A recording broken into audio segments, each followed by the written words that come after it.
Hello guys, welcome back to my channel. तो इस video में मेनली हम लोग देखेंगे प्री ऑपरेटिव चेकअप क्या होता है और ऑपरेशन से पहले कौन कौन से चेकअप करवाने होते हैं और ऑपरेशन से पहले क्या क्या मैनेज करना होता है ताकि आपका जो ऑपरेशन हो रहा है वो सक्सेसफुल हो सके।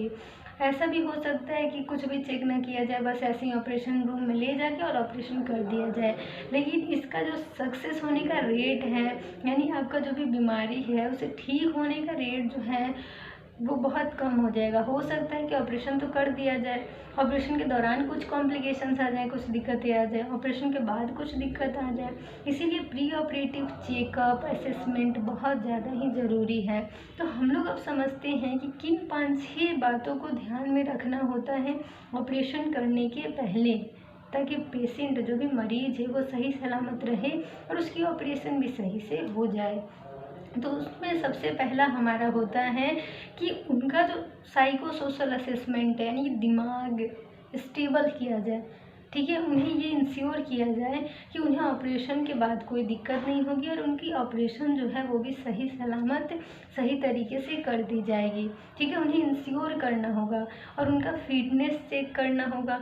अगर वो एनेस्थीसिया के लिए, सर्जरी के लिए फिट हैं तभी उनकी सर्जरी परफॉर्म की जाएगी। ठीक है, तो सबसे पहले इंश्योर करना रहता है कि उनका जो है वो मेंटली डिस्टर्ब ना हो। फिजिकली चेकअप के लिए उनका ब्लड इन्वेस्टिगेशन यानी खून की जांचें करवाई जाती हैं, जिसमें CBC, LFT, KFT, viral marker, serum electrolyte, urine examination की ज़रूरत है तो यूरिन एग्जामिनेशन, जिसमें कल्चर और सेंसिटिविटी और रूटीन माइक्रोस्कोपी।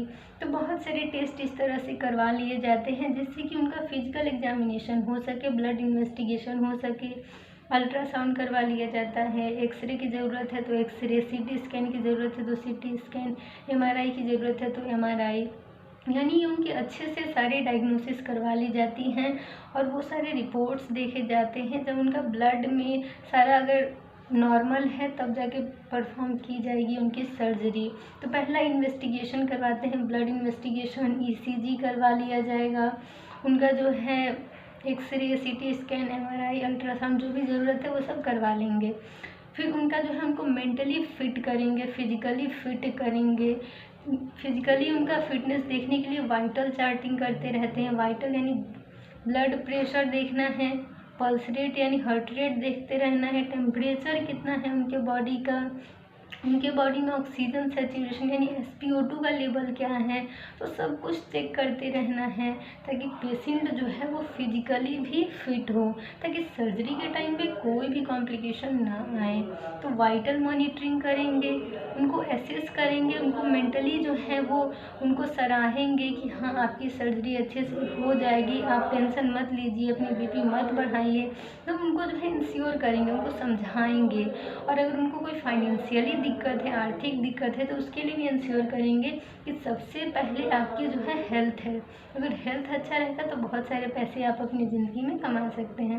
यानी वैसे जैसे भी आप समझा सके, पेशेंट का जो है BP नॉर्मल रखना है, उनको दिमाग में स्ट्रेस नहीं देना है, क्योंकि अगर वो स्ट्रेस लेंगे तो सर्जरी में कॉम्प्लिकेशंस हो सकती हैं, उनका वाइटल अनस्टेबल हो सकता है।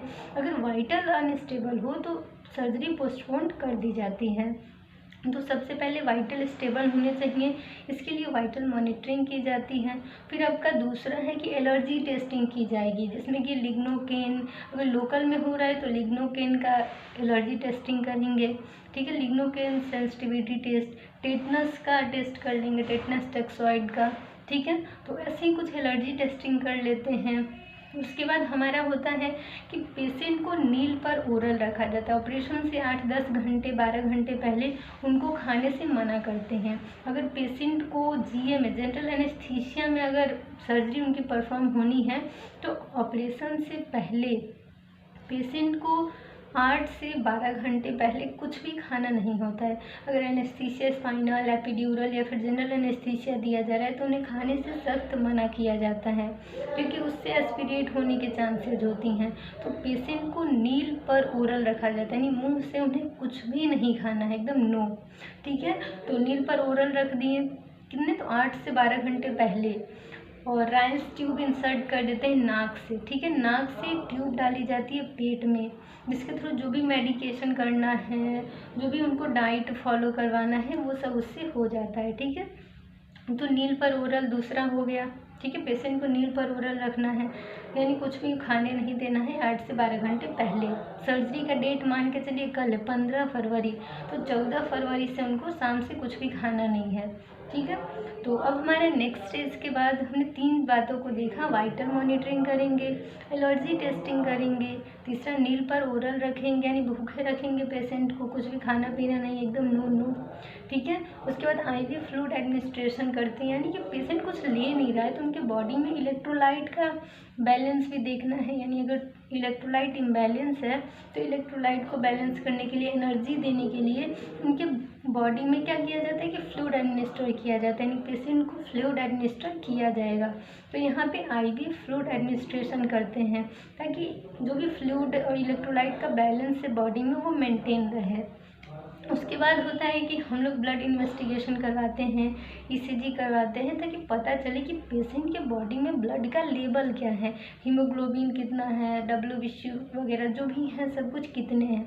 नॉर्मल रहेंगे तो सर्जरी परफॉर्म कर लेंगे, ठीक है।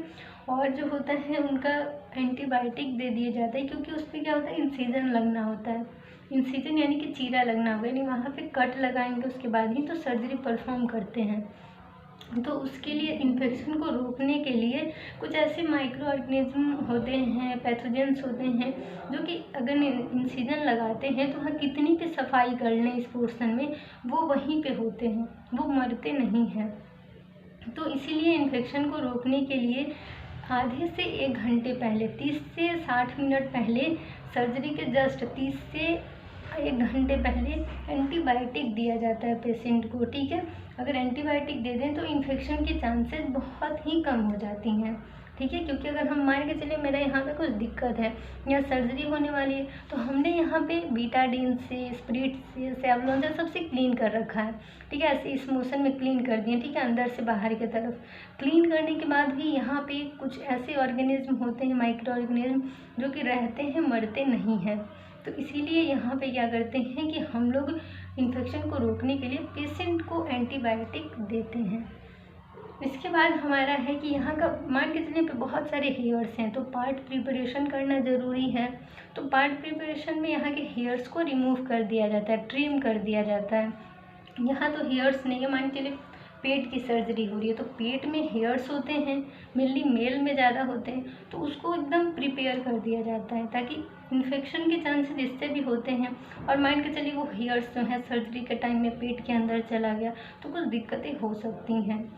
तो पार्ट प्रिपरेशन यानी इन सभी बातों को जो है ध्यान में रखना होता है ऑपरेशन से पहले, ठीक है।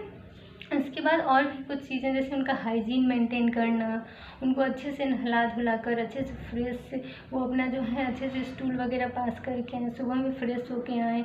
अगर नहीं हो रहा है तो इनिमा के थ्रू उनके जो है इंटेस्टाइन को, आंतों को साफ करना होता है, ठीक है। तो यही कुछ तैयारियां करनी होती हैं, उनको मेडिकेशन करना होता है प्री ऑप में। और उनको जो है अगर यूरिन कैथेटर्स पड़ना है, ठीक है, यानी फॉली कैथेटर्स, पेशाब की नली डलनी है तो वो भी डल जाए प्री ऑप में।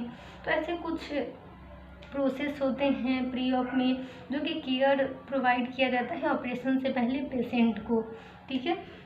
तो यही कुछ चेकअप्स हैं, कुछ केयर हैं जो कि ऑपरेशन से पहले पेशेंट को दिए जाते हैं, उनको प्रोवाइड किया जाता है, ताकि जो सर्जरी है वो अच्छे से हो सके और सफल हो सके सर्जरी, ठीक है, और पेशेंट भी सही सलामत रहे, ठीक हो सके। तो इसी तरह से अब वीडियो को एंड करते हैं, और आई होप ये वीडियो आप लोग के लिए हेल्पफुल हुई होगी और आप जो है इस वीडियो में कुछ ना कुछ सीखे होंगे। तो अगर वीडियो अच्छी लगी हो तो वीडियो को लाइक कर दीजिए, ज़्यादा से ज़्यादा शेयर कर दीजिए ताकि और सभी स्टूडेंट्स को भी हेल्प मिले। तो thank you for watching my video, और मिलते हैं नेक्स्ट वीडियो में एक नए टॉपिक के साथ। और अगर अभी तक आपने चैनल को सब्सक्राइब नहीं किया तो चैनल को सब्सक्राइब कर दीजिए, बेल आइकन को प्रेस कर दीजिए। तो बाय।